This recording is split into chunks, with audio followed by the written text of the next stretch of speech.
और यही भाव निकल कर के आया कि रात्रियों को मंगल करने का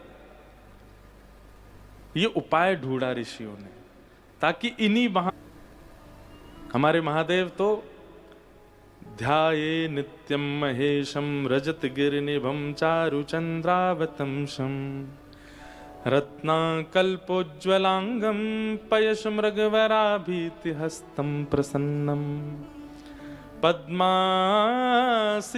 समन्तास्तुतममर्गणैः व्याधिकृत्यं वसानं विश्वाद्यं विश्ववन्द्यं अखिल भयहरं पंचवक्रम त्रिनेत्रम। महादेव का श्रृंगार दर्शन कीजिए। आज थोड़ा महाशिवरात्रि है, शंकर जी के विषय में कुछ भाव आ रहे हैं। कहूं द्वितीया का चंद्रमा धारण करते हैं महादेव।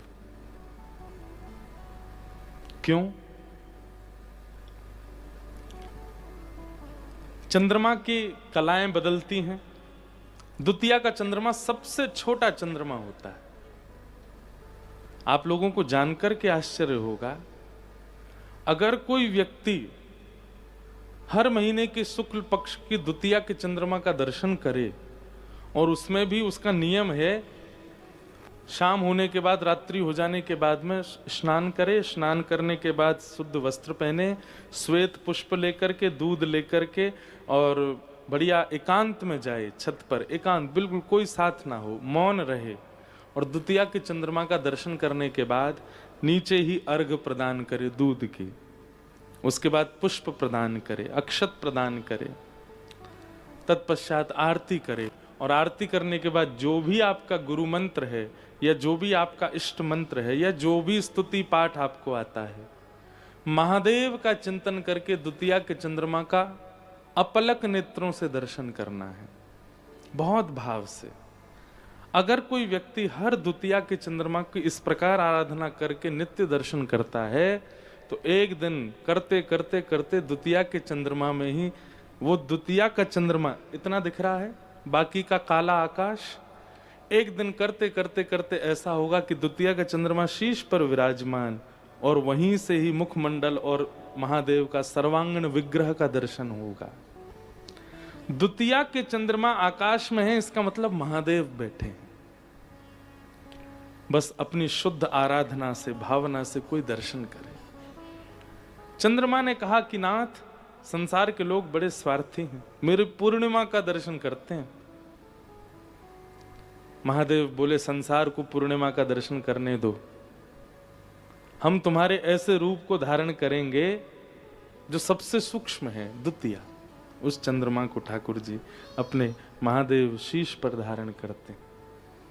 दूसरा विशेषता महादेव की नीलकंठ। ना तो जीव पर विष धारण किया है। क्यों?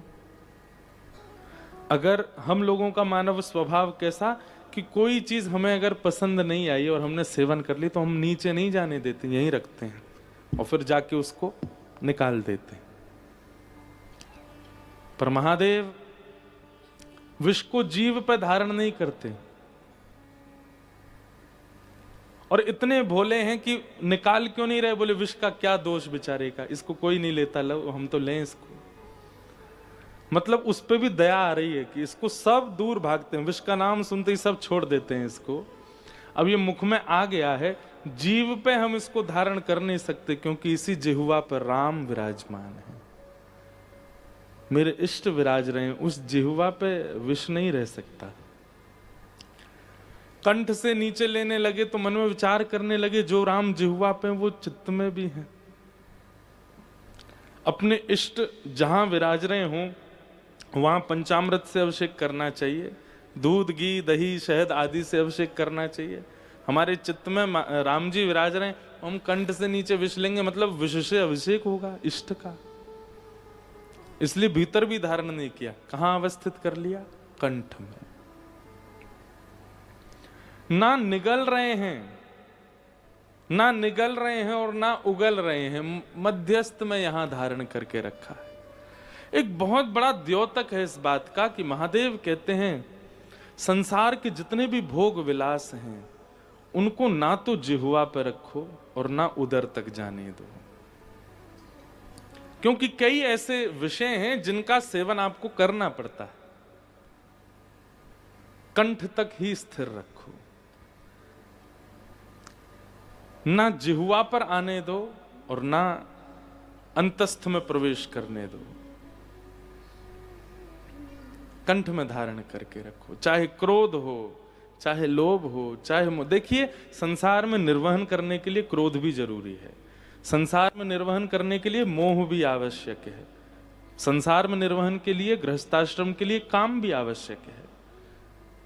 ईर्ष्या, द्वेष, अभिनिवेश, अहंता, ममता, इन सब का एक सीक्वेंस है और एक अनुपात है। उतने अनुपात में सब जरूरी है।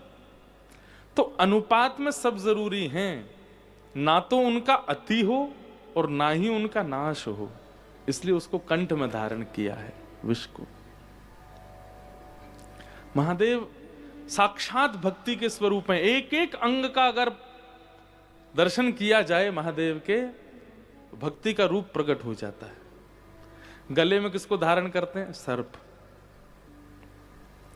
सर्प की 2 जिह्वा हैं और आपको पता है सर्प के जो इष्ट हैं उनका नाम क्या है? बताओ। आदि सर्प, उसका नाम क्या है? सबको पता है, शेषनाग।